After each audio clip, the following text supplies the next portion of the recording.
ఇక రెండవది 30వ తేదీ సువాసిని పూజ కాళికాష్టమి, 1వ తేదీ మహానవమి బుధవారం, అక్టోబర్ 1వ తేదీ మహానవమి బుధవారము రోజున మహానవమి ఆలయాలలో ధార్మిక క్షేత్రాలలో అమ్మవారు సన్నిధానాలలో చండీ హోమాలు చేసుకోవడం వాళ్ళ సంప్రదాయము, ఆచారంగా ఆచరిస్తూ ఉంటారు.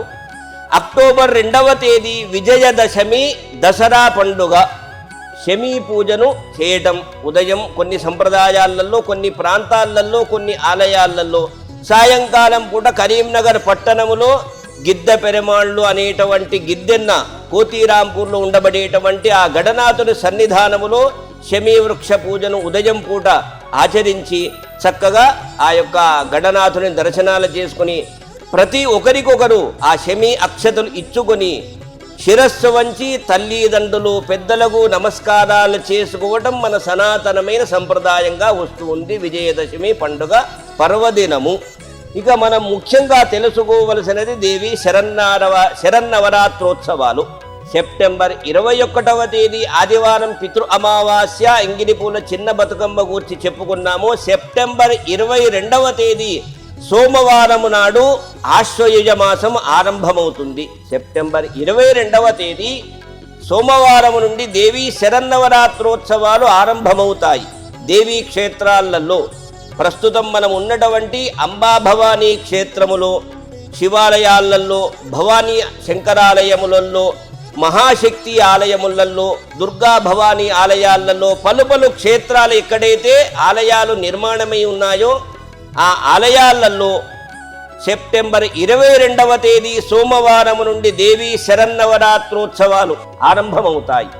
ఆరంభము రోజున అఖండ దీపారాధన, కలశ స్థాపన చేసుకుని నవగ్రహ మంటపాన్ని ఏర్పాటు చేసుకుని అష్టదిక్పాలకులు నవగ్రహములను గౌరీ గణపతులను ముందుగా పూజించుకొని ప్రధానమైనటువంటి కలశములో అమ్మవారిని ఆహ్వానించుకొని ఆ అమ్మవారినటువంటి మహాకాళి, మహాలక్ష్మి, మహాసరస్వతి, చండికా పరమేశ్వరి, జగన్మాతగా గౌరవిస్తూ ఆ ఉత్సవ విగ్రహానికి చక్కగా అభిషేకార్చనలు చేసుకొని ఈ విధంగా దేవీ శరన్నవరాత్రోత్సవాలు ఆరంభమవుతాయి. ప్రతినిత్యము చండీ సప్తశతి 700 శ్లోకములతో ఉండబడేటువంటి చండీ సప్తశతి పారాయణాదులు చేయటము, దేవీ భాగవతములు వినటము, శ్రవణాదులు చేయటము, లలితా సహస్రనామ స్తోత్ర పారాయణాదులు చేయటము, అమ్మవారికి సంబంధించినటువంటి స్తోత్ర పారాయణాదులు చేయటము ఈ 9 రోజులలో ఘనంగా నిర్వహించుకుంటారు. ప్రతి వసతి గృహాలలో, ఆలయాలలో ముఖ్యంగా దేవీ శరన్నవరాత్రోత్సవాలు ఎక్కడైతే నిర్వహిస్తారో ఆ దేవీ శరన్నవరాత్రోత్సవాలు జరిగే ఆలయాలలో ఈ విధమైనటువంటి చతుషష్ఠి పూజ, చక్కగా అమ్మవారికి సంబంధించినటువంటి చతుషష్ఠి పూజ ఉదయం సాయంకాలము, రాజోపచార పూజ, సువాసిని పూజ నిత్యము ఈ రకంగా జరుగుతూ ఉంటుంటాయి. ముఖ్యంగా మొదటి రోజు, 2వ రోజు, 3వ రోజు ఈ విధంగా సోమవారం మొదలుకొని అంటే సోమవారం సెప్టెంబర్ 22వ తేదీ ఆశ్వయుజ శుద్ధ పాడ్యమి నాడు దేవీ శరన్నవరాత్రోత్సవాలు ఆరంభమై సోమవారం 8, మంగళవారం 9 అంటే ఆ రోజు సెప్టెంబర్ 30వ తేదీ నాడు సాయంకాలము నవమి చేరుతుంది కనుక ఆ రోజు నవ దివసములంటే సంప్రదాయంగా అప్పుడప్పుడు 8 రోజులలో 9 నవరాత్రాలు జరిగినటువంటి సందర్భాలు ఉన్నాయి. ఈ సంవత్సరము పాడ్యమి మొదలుకొని విదియ, తదియ, చతుర్థి, పంచమి, షష్ఠి, సప్తమి, అష్టమి, నవమి, మహానవమితో అంటే సాయంకాలము నవమితో ఆ నవరాత్రి ముగించుకొని బుధవారం రోజున కలశోద్వాసనలు, వాళ్ళ సంప్రదాయానుసారంగా విజయదశమి రోజున మొత్తానికి 9 రాత్రులు, సోమవారం మొదలుకొని మళ్ళీ సోమవారం 29 వరకు 8 రోజులు, 30వ తేదీ సెప్టెంబర్ 30వ తేదీ 9వ రోజు సమాప్తం చేసుకుని అక్టోబర్ 1వ తేదీ రోజున ఆ యొక్క కార్యక్రమాలన్నీ కూడా సుసంపన్నం చేస్తారు. ఇది దేవీ నవరాత్రాలకు సంబంధించినవి.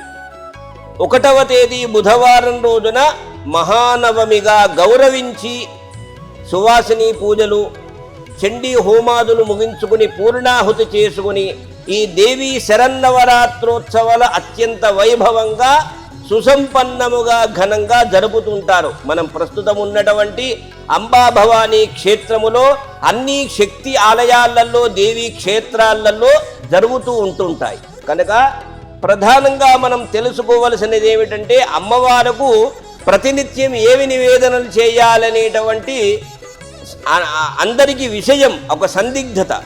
అమ్మవారికి లలితా సహస్రనామాలలో గుడ అన్న ప్రీతమానస కనుక అమ్మవారికి బెల్లపన్నం చాలా ఇష్టమైనటువంటిది. ఇక మనము ఒకరోజు ఒక నివేదన ఒకరోజు ఒక నివేదన అనేటువంటిది పలు యొక్క సంప్రదాయానుసారంగా వాళ్ళ యొక్క మహానుభావులు బ్రాహ్మణోత్తములు వేద పండితులు చెప్పిన దాన్ని బట్టి అనుసరించడం సత్యమే. కానీ ప్రధానంగా అమ్మవారికి ఇష్టమైనటువంటిది గుడాన్నమే ప్రధానమైనటువంటిది. మనము ఏ మధుర పదార్థం పెట్టినా స్వీకరిస్తుంది. కానీ శ్రద్ధాసక్తులతో భక్తి ప్రపత్తులతో ఆ 9 రాత్రులు చేయటం మన ఆచారము సంప్రదాయము. కనుక అమ్మవారి దగ్గర కూర్చుండి అమ్మవారికి సంబంధించినటువంటి పూజలో మంత్రాదీనంతు దైవతం కనుక అమ్మవారు లోపడే ఏకాగ్రతతో మన ఇంద్రియములన్నీ ఏకోన్ముఖం చేసుకోవాలి. అమ్మదయ ఉంటే అన్నీ ఉన్నట్లే అని ఏ రకంగానైతే అనుకుంటామో అమ్మదయ కావాలంటే సామాన్యంగా కలగదు. కనుక ఏ మంత్రలోపము క్రియాలోపం లేకుండా మన ఇంద్రియములన్నీ ఏకోన్ముఖం చేసుకుని అమ్మవారిలో లీనమైపోయి శ్రద్ధతో భక్తితో అమ్మవారిని కొల్చాలి, అమ్మవారిని ప్రార్థించాలి, పూజించాలి. ఈ 9 రోజులలో చండీ సప్తశతి పారాయణాదులు జరుపుకోవటం, వేద బ్రాహ్మణోత్తముల ద్వారా పారాయణాదులు జరిపించుకోవటం, చండీ హోమాలు జరిపించుకోవటం, విశేషంగా కుంకుమార్చనలు జరిపించుకోవటం, అమ్మవారికి విశేష మహాపూజలు జరిపించుకోవటం, అమ్మవారికి విశేష పూల పుష్పాలతో అలంకరణలు జరిపించుకోవటం, పలు అర్చనలు జరిపించుకోవటం, అవన్నీ కూడా అమ్మవారు శ్రద్ధతో అమ్మవారును భక్తితో కొలవటం మనందరి కర్తవ్యము. కనుక నవరాత్రులు 4 పర్యాయాలు వస్తుంటాయి సంవత్సరములో. వసంత ఋతువులో ఎండాకాలములో చైత్ర శుక్ల పాడ్యమి నాడు వసంత నవరాత్రులు, అప్పుడే దేవీ నవరాత్రాలు, రామనవరాత్రులు, రాముల వారి యొక్క జన్మదినం రామనవమి జన్మదినమే మనము కళ్యాణం చేస్తున్నాము మన ప్రాంతాలలో. కనుక చైత్ర శుక్ల పాడ్యమి నాడు మొదలుకొని నవమి దాకా వసంత నవరాత్రులు అంటారు. దాని తరువాత మళ్ళీ ఆషాఢ మాసములో దేవీ క్షేత్రాలలో శాకంభరీ నవరాత్రులు అంటారు. అంటే ఆ ఋతువులో పుష్పించే ఫలించే కూరగాయలతో చక్కగా అలంకరణలు చేసుకుని అమ్మవారును విశేషమైనటువంటి పూజలు చేసేటువంటిది 2వ నవరాత్రులు ఆషాఢ మాసములో. దాని తరువాత మళ్ళీ ఈ ఆశ్వయుజ శుక్ల పాడ్యము నుంచి మళ్ళీ నవమి దాకా శరత్ ఋతువు వస్తుంది. ఆశ్వయుజ మాసములో శరన్నవరాత్రులుగా అమ్మవారిని పూజించడం 3వది. ఇక మాఘమాసములో కూడా వసంత పంచమి, మాఘమాసములో పాడ్యమి, శ్రీ పంచమి అమ్మవారు జన్మించినది సరస్వతీ మాత కనుక అప్పుడు కూడాను ఆచరించడం. 4 పర్యాయాలు ఈ 365 రోజులలో 4 సార్లు నవరాత్రులు జరుగుతూ ఉంటాయి దేవీ క్షేత్రాలలో.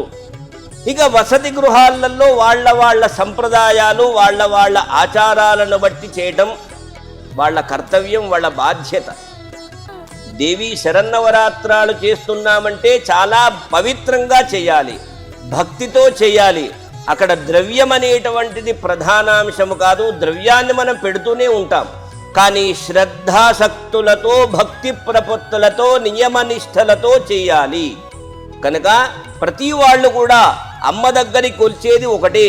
మనము భాగవతాది గ్రంథాదులలో భాగవత, భారత, రామాయణ, ఇతిహాస 4 వేదాలలో మానవ జన్మ చాలా ఉత్కృష్టమైనటువంటిది.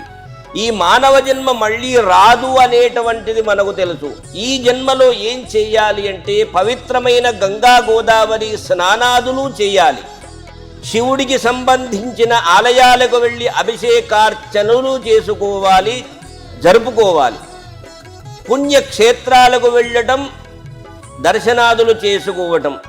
ముఖ్యంగా ఈ పవిత్రమైనటువంటి దేవీ నవరాత్రాలలో విశేషమైనటువంటి పర్వదినాలలో అమ్మవారు దగ్గరికి వెళ్ళి అమ్మవారికి సంబంధించినటువంటి పత్రం పుష్పం ఫలం తోయం చక్కటి పుష్పాలు ఫలాలు సమర్పణ చేసుకుని అమ్మవారు దగ్గరికి వెళ్ళి శిరస్సు వంచి అమ్మా అని జగన్మాతను చండికా పరమేశ్వరుని శిరస్సు వంచి ప్రార్థించుకొని జీవించినన్ని నాళ్ళు ఆనందముగా ఆరోగ్యముగా దీర్ఘ సుమంగళిగా అఖండ సౌభాగ్యవతిగా రక్షించు తల్లి అని అమ్మను మనము శరణు వేడాలి. మన పరిభాషలో అప్లికేషన్ అంటామే, ఉన్నతాధికారికి ఒక కాగితం రాసిస్తాము. కానీ అంతకంటే ఎక్కువగా అమ్మవారి దగ్గరికి వెళ్ళి శిరస్సు వంచి నమస్కరించాలి. చక్కగా కాళ్లకు పసుపు పారాణి పెట్టుకొని ముఖాన కుంకుమ పెట్టుకొని చక్కటి చేతి నిండా గాజులు వేసుకొని సౌభాగ్యవతిగా సుమంగళిగా అమ్మవారుగానే మనము నిర్ణయం తీసుకోవాలి.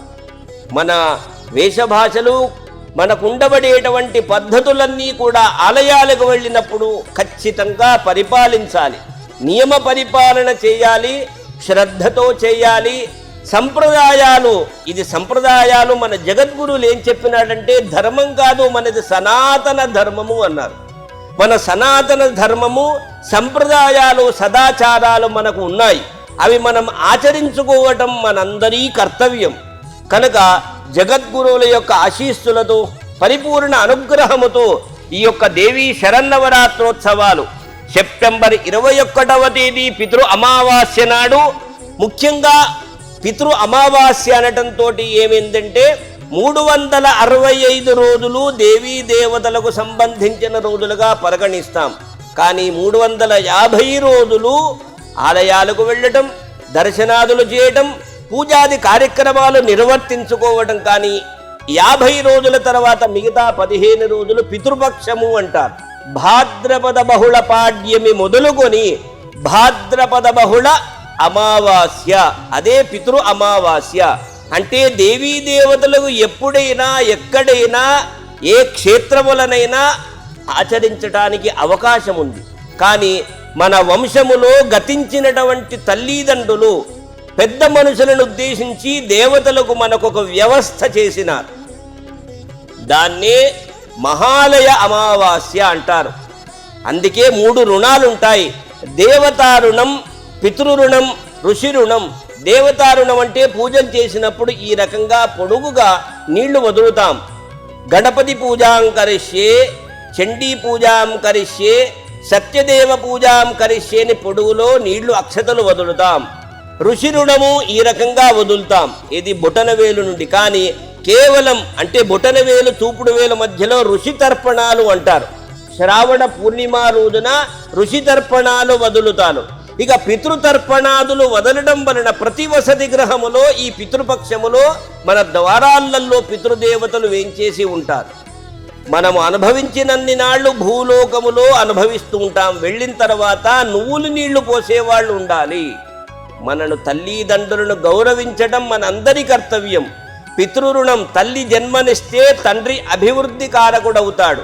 అది సంపదలు కాదు, సంపన్నము కాదు, వసతి కాదు, మనకు ఉండబడేటువంటిది ఏదీ కాదు. తల్లి తండ్రి జన్మరుణం ఏ రకంగా తీరుతుందయ్యా అంటే పితృదినాలలో నువ్వులు నీళ్లతో బొటనవేలు గుండా పితృతర్పణాదులు వదలాలి మరణించి గతించిన తల్లిదండ్రులను ఉద్దేశించి. ఎందుకంటే పితృ అమావాస్య గురించి కూడా చెప్పుకోవడం మనందరి కర్తవ్యం. అందుకే గ్రామాలలో ఈరోజు వరకు కూడా చిన్న చిన్న గ్రామాలలో వాళ్లకు పరిజ్ఞానం తక్కువగా ఉంటుంది, పెద్దల పండుగగా గౌరవిస్తారు. వాళ్ళను ఉద్దేశించి వాళ్ళ ద్రవ్యము వాళ్ళ దగ్గర ఎంత ఉంటే అది తీసుకొని వెళ్ళి జంగమయ్యకు, వైష్ణవ సంప్రదాయంగా ఆచార్యులకు లేదా బ్రాహ్మణోత్తముడికు లేదా ఆకులున్న వాడికైనా భోజన ద్రవ్యం, స్వయం పాకదానము భోజన ద్రవ్యం అన్నీ అందుబాటులో ఉన్నప్పటికీ సకల దేవీ దేవతా స్వరూపమైన గోమాత ఆవు దగ్గర అన్ని దేవతలు ఉంటాయి. ఆవు దగ్గరికి వెళ్ళి స్వచ్ఛమైనటువంటి ఆకుకూరలు, స్వచ్ఛమైన పళ్ళు అన్నీ కూడా పెట్టుకొని శిరస్సు వంచి గోమాతకు తినిపించటం వలన మనకు పితృదోషాల నుండి విముక్తమైతాం. పితృదోషాలు పోతాయి, ఆరోగ్య శుభాలు జరుగుతాయి. కనుక తిథిని గతించిన తిథిని బట్టి పెట్టినప్పటికీ పితృపక్షములో తిల తర్పణాదులు వదలాలి. ఆ యొక్క 14 రోజులలో పాడ్యమి నుండి చతుర్దశి వరకు ఏది అవకాశం లేదంటే కనీసం పితృ అమావాస్య రోజైనా కానీ నువ్వుల నీళ్లు బొటన వేలుగుండా ఆ తల్లిదండ్రులు వంశములో గతించిన పెద్దలను ఉద్దేశించి ఆ నువ్వుల నీళ్లు వదలటం వలన వసతి గృహాలలో ఆనందము ఆరోగ్యము కలుగుతాయి. ఇది అనాదిగా సనాతనంగా వచ్చినటువంటి విషయం కనుక దీనికి ఎలాంటి కష్టము లేదు, ఖర్చు లేదు. నువ్వులు లేని ఇల్లు ఉండదు, నీళ్లు లేని వసతి గృహం ఉండదు. బొటన వేలుగుండా నువ్వుల నీళ్లు తర్పణాదులు వదులుకొని బ్రాహ్మణోత్తముడికి స్వయం పాకదానం ఇవ్వటము, గోమాత దగ్గరికి వెళ్ళి స్వచ్ఛమైన ఆకుకూరలు తినిపించడం, ఇదే పితృ అమావాస్య. అది పరిభాషలో పితరమావాస్యగా గౌరవింపబడింది. ఈ రోజున మన ప్రాంతములో తెలంగాణ ప్రాంతములో ఎంగిలి పూల బతుకమ్మ అంటే ఈరోజు ఈ ఋతువులో ఫలించిన పుష్పించినటువంటి పుష్పాలన్నీ ఒక చోటగా చేర్చుకొని తంగేడు పువ్వు ఋతుక్రమంగా వచ్చినటువంటి పుష్పాలన్నీ ఒక చోటగా చేర్చుకొని అమ్మవారిని చక్కగా అలంకరించుకొని శ్రీచక్రాకారముగా అలంకరించుకొని పుష్పగౌరి అని గౌరవిస్తూ పూలతో అలంకరించుకొని మధ్యలో గౌరమ్మను పెట్టుకొని ఆ గౌరమ్మను పసుపు కుంకుమలతో పుష్పాలతో అలంకరించుకొని మధుర పదార్థాలు నివేదించుకొని చిన్న బతుకమ్మగా గౌరవించుకోవటం సెప్టెంబర్ 21వ తేదీ 2025 ఈ సంవత్సరం సెప్టెంబర్ 21వ తేదీ ఆదివారం రోజున ఈ యొక్క చిన్న బతుకమ్మ. సెప్టెంబర్ 22వ తేదీ దేవీ శరన్నవరాత్రోత్సవాలు ఆరంభమవుతూ ఉన్నాయి. సెప్టెంబర్ 29వ తేదీ కరీంనగర్ పట్టణములో సంప్రదాయంగా మధ్యాహ్నము నుండి 12 గంటలను సెప్టెంబర్ 29వ తేదీ సోమవారం రోజున దుర్గాష్టమి సమీపిస్తుంది కనుక దుర్గాష్టమి ఆరంభము ఆ మధ్యాహ్నము నుండి సాయంకాలంగా అలా ఉంటుంది కనుక సెప్టెంబర్ 29వ తేదీ సోమవారం రోజున కరీంనగర్ పట్టణములో సద్దుల పెద్ద బతుకమ్మ పండుగను నిర్వహించుకోవటం ఇక్కడి జనులందరి యొక్క నిర్ణయం. సెప్టెంబర్ 30వ తేదీ కాళికాష్టమి, అక్టోబర్ 1వ తేదీ బుధవారము రోజున మహానవమి, అక్టోబర్ 2వ తేదీ విజయదశమి దసరా పండుగ, శమీ పూజ. ఈ రకంగా ఈ ఆశ్వీజ మాసములో జరగబడేటువంటి పర్వదినాలు దేవీ శరన్నవరాత్రోత్సవాలు ఏ రకంగా ఆచరించాలి, ఆ దేవీ శరన్నవరాత్రోత్సవాలలో మనం ఏ విధమైనటువంటి నియమాలు పరిపాలించాలి, అమ్మదయ ఉంటే అన్నీ ఉంటాయి, అది కావాలంటే అమ్మ దగ్గరికి వెళ్ళాలి, అమ్మ మన దగ్గరికి రాదు కనుక అమ్మ దగ్గరికి వెళ్ళి అమ్మకు సంబంధించినటువంటి జగన్మాత మహాకాళి, మహాలక్ష్మి, మహాసరస్వతి, చండికా పరమేశ్వరికి సంబంధించినటువంటి స్తోత్రములను, ఆ లలితా సహస్రనామ పారాయణాదులను, సౌందర్యలహరి పారాయణాదులను, వాళ్ళ స్థితిగతులకు సంబంధించినటువంటి ఆ పారాయణాదులన్నీ సంపూర్ణంగా పఠించుకొని అమ్మవారికి శిరస్సు వంచి నమస్కారాలు చేసుకుని ఒకరికొకరు పేరంటంగా పసుపు కుంకుమలు ఇచ్చుకుని ఆ యొక్క అమ్మవారి ఆశీస్సులు సంపూర్ణ అనుగ్రహముతో ఈ దేవీ శరన్నవరాత్రోత్సవాలు సుసంపన్నము చేసుకొని అఖండమైనటువంటి ప్రతి వసతి గృహములో ఆరోగ్యవంతమైన మంగళకరమైన సకల శుభాలు పొందండి. సర్వే జనాః సుఖినో భవంతు, సమస్త సన్మంగళాని భవంతు. అంబా భవానీ శ్రీమాత్రే నమః. భవాన్యేవ గతిర్మమ.